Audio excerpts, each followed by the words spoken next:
Right, so what I'm going to talk about, I work at Twitter, and Twitter's sort of a company that, following in footsteps of companies like Google and Facebook, often there were expectations upon the company that they were often really oppressively high. And one of the things that happened as a result is that there's like lots of ups and downs in Twitter's story. And one of the things that I observed is that that was having an effect on the people I worked with. So I was really interested. How could I, as someone who's nominally a leader and the person responsible for their welfare, how could I try and ensure that I made sure that it was a happy, motivating, positive place to work? So I did two things. I turned that into a podcast you're never going to listen to, because you write down podcasts, don't you, and you never get round to it, and you've got a few on there, and it stops. You're never going to listen to that. So I'm going to summarize what that says. On the other hand, this is going to be the first book you ever pre-order. You're going to go onto Amazon.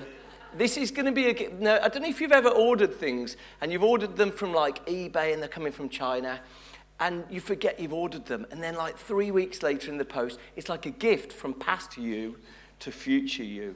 And the benefit of pre-ordering this now is that it'll be a gift from past you to future you. Think about that. So here's what I'm going to do. I'm going to talk about the way that work's evolved, and these broadly. When I found out about the way that work was impacting my colleagues, it became clear to me that there's a big shortage of science in the way that we look at work, and the big shortage of science in the understanding that we have of the impact of work upon us. And broadly, there are two megatrends. The megatrends, you'll be familiar with these, but they have a really big impact on the impact of work upon us. Look, some pre-orders going on over here, a little counter.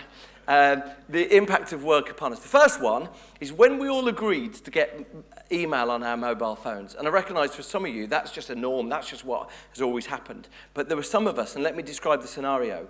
A rumour went round the office one Tuesday afternoon, and we're going back sort of 15 years now. A rumour went round the office that John had got a BlackBerry. And people more people than normal were wandering past John's desk to try and understand how John had got a BlackBerry. And John said, well, I just told the IT guy I needed to stay up to date with things. Everyone then made a reason to go and see the IT guy that they barely ever spoke to see if they could get a BlackBerry. And that single act led to us taking on 2 extra hours of work a day. The average working day went from 7.5 hours a day to 9.5 hours a day. Now, I always think of the Tube Drivers Union in London. There was a guy called Bob Crow. And the only reason why any of you outside of London would know he exists is because Londoners were just bleating more than normal when Bob Crow had his way. But Bob Crow, any time that anything to do with tube workers' rights was changed, he would take them out and strike. And I feel there should have been a general strike. That moment that we all took that email onto our mobile phone. The reason why it's directly relevant is because half of all people who check emails outside of work hours exhibit high signs of signs of high stress. So that's the big thing. The second thing is the arrival of robots. And I'll show you this tweet that I skipped too. So I love this tweet. The feeling when you realize the robots will steal your job.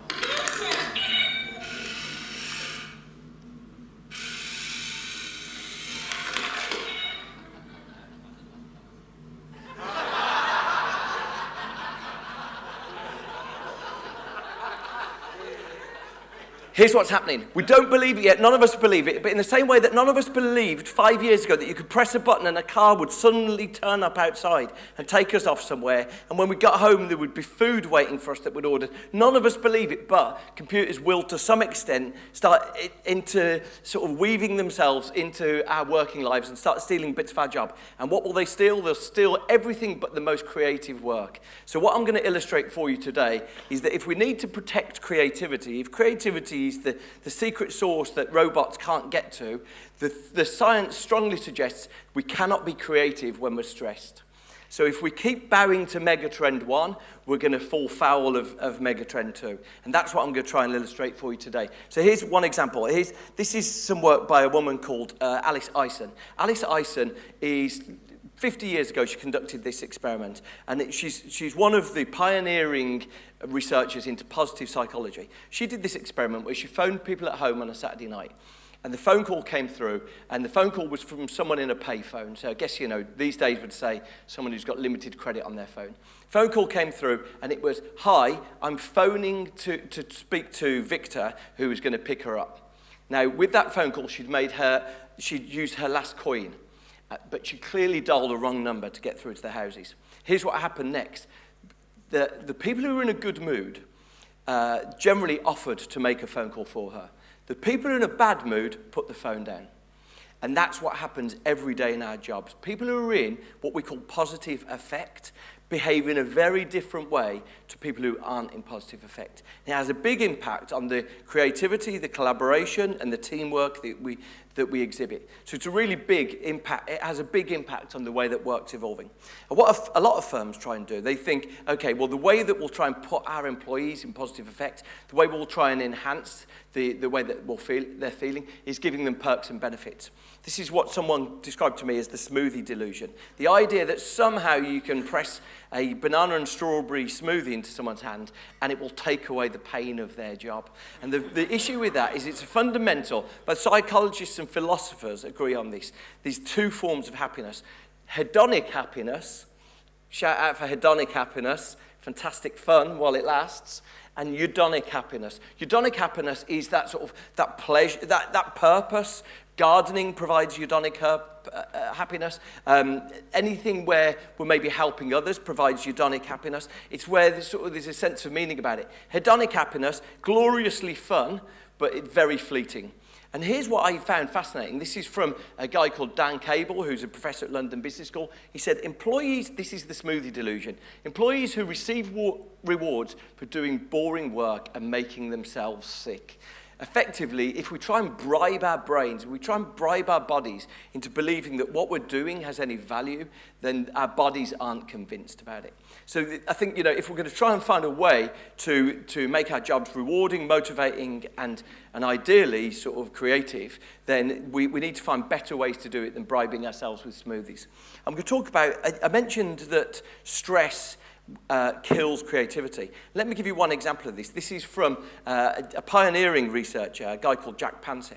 And he spent his life studying rats, and it's fantastic to observe it. He was one of the first people who believed that mammals' brains had all the same systems that human brains had. And so he started looking at the motivations. And he said that broadly, every mammalian brain has 7 systems in them. And some of them are obvious things like mating and eating. And there were 2 that were really interesting to him, the play system and the seeking system. And the seeking system is what you or I would call creativity. In rats, you get a lot of instances of rats that they have a very pronounced creativity, a very pronounced seeking system. So if you put 2 rats in a cage for 5 minutes, they exhibit 50 countable episodes of seeking. They're sort of pulling things, biting things. And he was just fascinated with what the impact would be. In fact, then what he did is he put a piece of cat hair in their cage. Now, the rats have whether they've ever seen a cat or not, they have like this atavistic, this innate response to cat hair. And if you put a piece of cat hair in the cage, the rats go from 50 instances of playing to 0 instances of playing. But the interesting thing about this is that it's been observed in humans too. There's a stress hangover. If you take the cat hair out, you clean the cage thoroughly, there's no trace of the cat. If you take the cat hair out, the rats never return to the same levels of seeking. The closest they get is after a few days, they get to about 35 instances. It somehow scars them. Stress has an impact on our creativity. As a brief aside, Jack Pansep was convinced that rats can laugh. Would you like to see rats laughing? Now, what he did is he got one of those devices that Mr. Attenborough might, Sir David, I suspect, might use. He sort of to listen to bats, and he tuned it down a bit. Here's what he says is a rat laughing.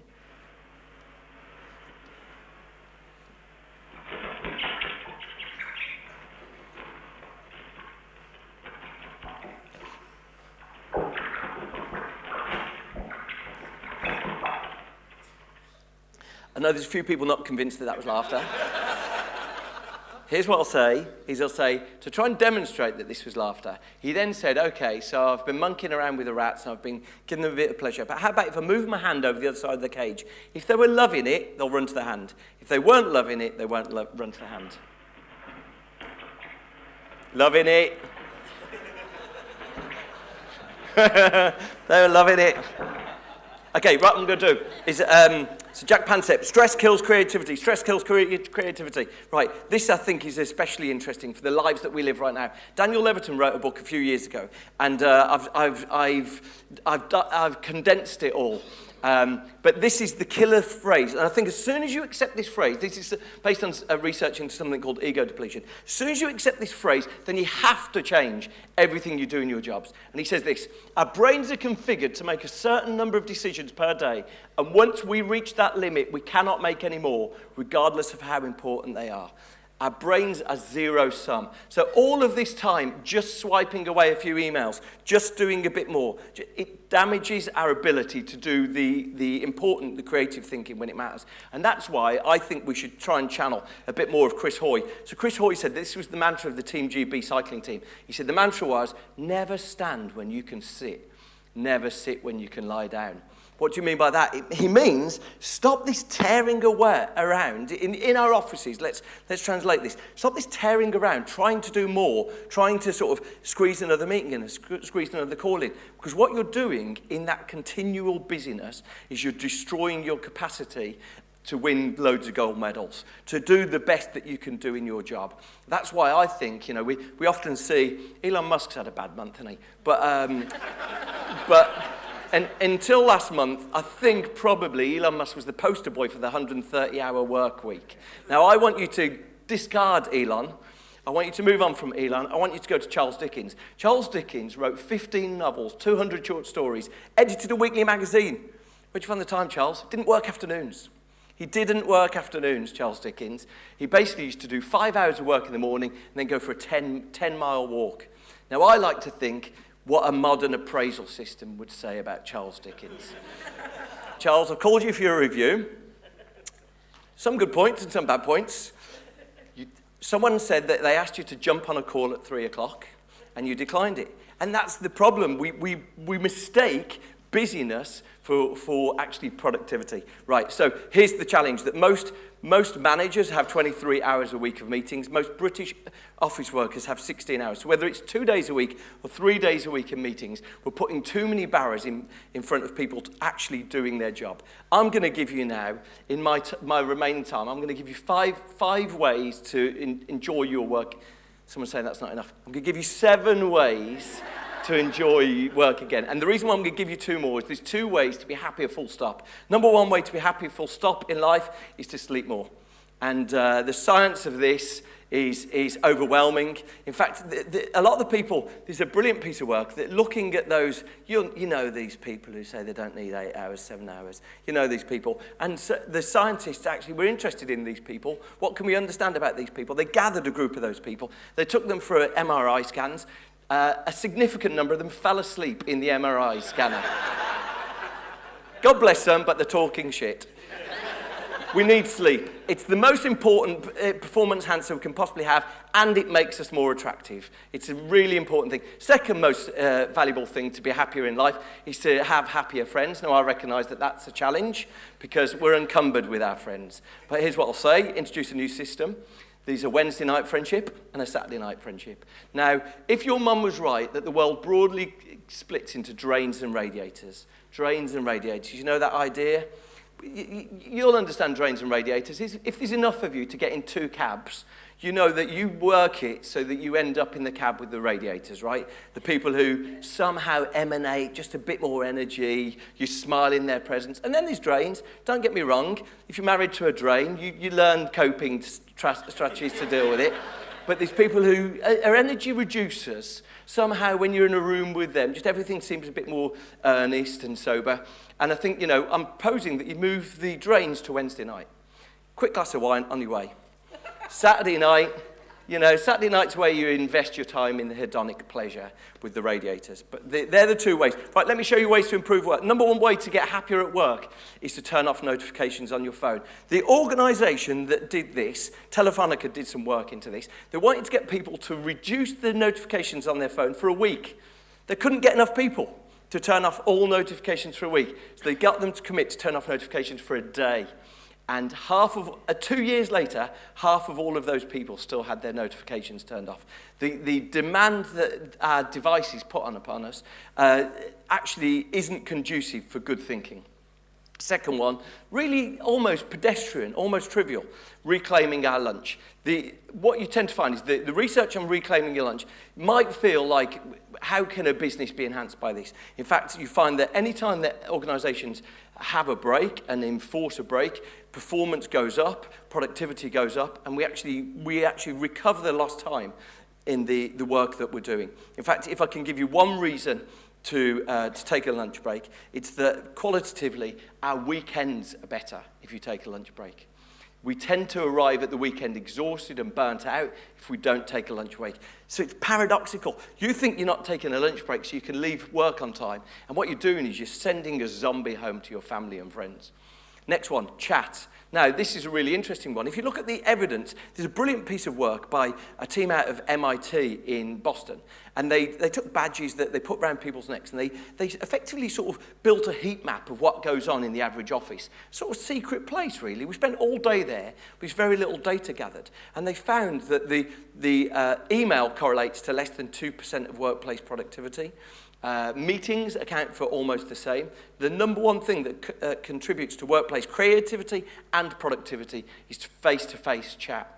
That's really interesting. Let me give an example of it. He took a call center. Now, I know we think our jobs are more evolved, more important than call centers, but they actually give us, they're a very sort of refined form of capitalism, so they give us a really clear indication of what goes on even in our posh offices that we work so hard in. They took a bit of evidence. So call center workers all have 15-minute breaks to try and recharge, to re-energize. And so the team from MIT went in there and they said, how about, rather than people going on staggered breaks, just sitting in the break room scrolling through their phone, how about we send them on a break together? So it was free because it was already happening, and it was a 15-minute intervention. Here's what they found. They found that, number one, stress reduced by 19%.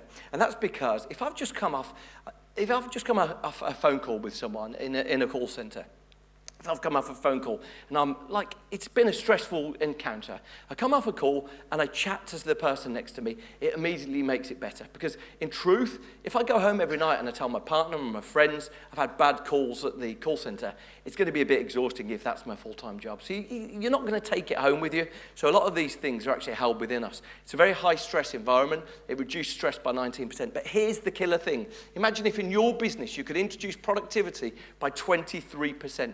That 15-minute intervention led to a 23% productivity increase. And they've observed this in countless businesses. And the reason why is this. I come off that call, I say to the person next to me, I've just had a horrible phone call. And the person next to me does what creativity is, connecting two ideas. The person next to me says, when that happens to me, I do this. Because that's what creativity is, right? Creativity, like a sort of transactional level that exists in most businesses, is just simply connecting two ideas together. Here's what I do in that situation. That accounts for 23% productivity increase, and I refuse to believe that any business in the world wouldn't ask for that. But that 23% increase in productivity accounted for 10 years more experience. That effectively, they were upskilling the people working there. Extraordinary. Chat is one of the most powerful things. I recognise that a lot of offices now have headphones on, and I don't necessarily blame any group for that. That's largely because offices are just overwhelming. If you've got 23 hours of meetings, if you've got all these emails to deal with, putting headphones on are just a coping strategy. But trying to find a space for chat, trying to find a space for social meetings is really critical. 2 more. 40 hours is enough. Let's have a look at the evidence of this. The really strong evidence is that if you look at a productivity curve and the amount that people actually do, then working about 39 to 40 hours is exactly the right amount. Now, you might think, okay, I'm in a startup, I need to work harder. Or when I was at university, I put in 90-hour weeks. Let's have a look at the university example, because exactly that's the truth. You know, that you can work in a very short period, working to a deadline. But you remember what happened the night you got that essay in, right? Remember what happened the night you got your dissertation in? You had a blowout and you relaxed. There was a recovery. So you can do these things, absolutely. But the idea that you can sustain a longer period. So if you think about the Daniel Levitin quote, that we have a finite capacity to do things, and start treating work as 40 hours of productivity, maybe less actually. Charles Dickens did 25. But certain blocks of productivity and aim to accomplish as much as possible in then it becomes opportunity cost. Is doing a 3-hour meeting a good use of any of our brain time? Could we do this in a simpler, more effective way? Final one is I'm going to share some evidence about allowing people to be their real selves at work. This was another free intervention. This was from Dan Cable. He went to a company called Wipro, which is an internet company, but he went to their call center workers. And I'm going to put all the words on the screen because I think it's a 41-word intervention. And they went to their standard induction. They sat down with them and they said, okay, we want to change your process. They had 3 strands. But the one group that they did this for, they introduced this exercise, this 15-minute exercise. And I'll read you all of the words because I say this is exactly it. Normally when you do a piece of research, you do a test exercise that sort of shows you the direction of travel. This was the first time they did it. The first time they did it, it was this. They asked the people in their groups, so no intervention, in their groups. They said, what's unique about you that reflects on your happiest time at work? Reflect on a specific time when you were acting in the way you were born to act. What is unique about you that leads to your happiest times at work? Reflect on a specific time when you were acting the way you were born to act. Here's what happened. Firstly, the employee retention of those people went up by 50%. So call center has relatively high turnover, but the employee retention, the 1-year retention, went up by 50%. But more importantly, their happiness of their customers went up. The happiness of their customers went up from a 61% score to a 73% score. It's about a 20% increase. Their customers were happier because these people felt, I'm not putting on a mask. I'm actually telling people what I'm really like. Day one, they asked me what I'm like. I told them what I'm really like. And so allowing people to try and reach a sense where they're being transparent and honest and explaining who they are is really critical. And here's the bizarre thing about this, right? How easy is it? It's like to show people that you're in a safe environment, a culture where these things are easy. It was a 15-minute intervention. In fact, Dan has gone on and done far more since, try and build sort of living eulogies of people, trying to remind people of all the wonderful things about them. But just a good indication, there's 2 free 15-minute interventions there. So let me go through those again. Turn off your notifications, reclaim your lunch, chat more. Chat's a dying skill in most offices. Find a space to do it. 40 hours enough. We don't need to work longer to be our most productive and creative at work. And allowing people to be weird is really important. You're going to find all of that in the forthcoming Penguin book, The Joy of Work. Now available on pre-order. It's got an early price on it now. It'll probably come down to about 12 quid by the time it's posted to you. Gifts to your future self. Like I say, it's available on Waterstones and Amazon if you don't want to spend with Amazon. But I'm thrilled that I got an invitation to come and join you today. The most important thing is that I think this is a movement. We need to try and improve work with science. And unfortunately, the last decade has had too many gurus and leaders claiming to talk about what's great in their company. I think we need to turn that around. We need to bring some science into making work better. Thank you very much.